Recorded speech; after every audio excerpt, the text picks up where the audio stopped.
So I just finished watching a couple of videos of a couple of pastors, black pastors here in America, one by the name of Pastor Wesley, another by the name of Pastor Jamal Bryant, who both spake regarding the Charlie Kirk assassination, stating that he did not deserve to be assassinated, but he also did not deserve to be honored because according to them, he was a racist and he lived his life sowing seeds of division, etc., etc. Let me just say this, because when it comes down to the church, in my opinion, the reason why the world is in the state that it is in right now, where you have all of these lies, all of these murders, all of this destruction going on, is because the church is out of order.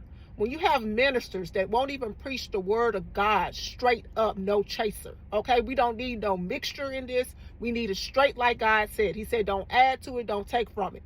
When he said that a man is a man, he created he, him, that's what he meant, okay? When you have pastors that won't address how the rainbow is being misrepresented, when it was a covenant that God used for his people, but they want to keep up this racial rhetoric, this racial division, keep this going on, when you know that when we get to that end mark, it ain't going to be no one particular race in both places. It's going to be a mixture of all of us in both places.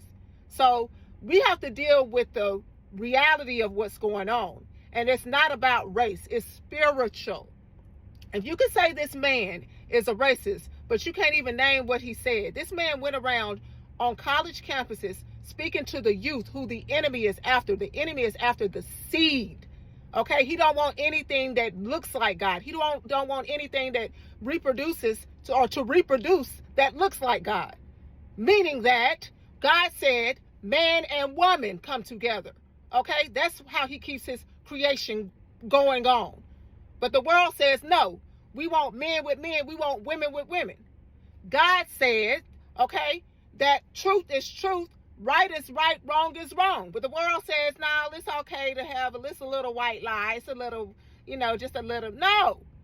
Tell it like it is. Straight up, no chaser. And if a man can draw people to Christ, and a man is talking about Christ, okay, from what I heard this past Sunday, more people went to church than they did on Easter Sunday, reportedly, across the world, the globe.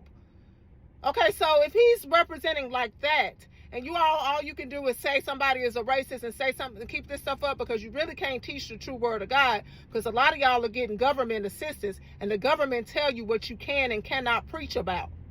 And that's the reason why the church is in the state that it's in, because you have a lot of ignorant, black people, I have to say, that don't do research.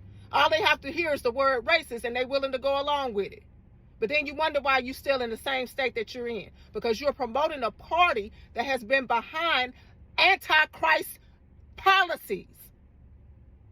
Now look up the word of God and see what he has to say about marriage. Okay? Look up the word of God and see what he has to say about truth when you have all these lies being spread in the lying, lamestream media.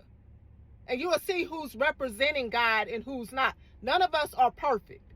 But at the same time, you can't call yourself a Christian and don't see that the same party that you are speaking for has been behind antichrist policies, while the one that you're speaking against is the one that's actually promoting Christ-like policies.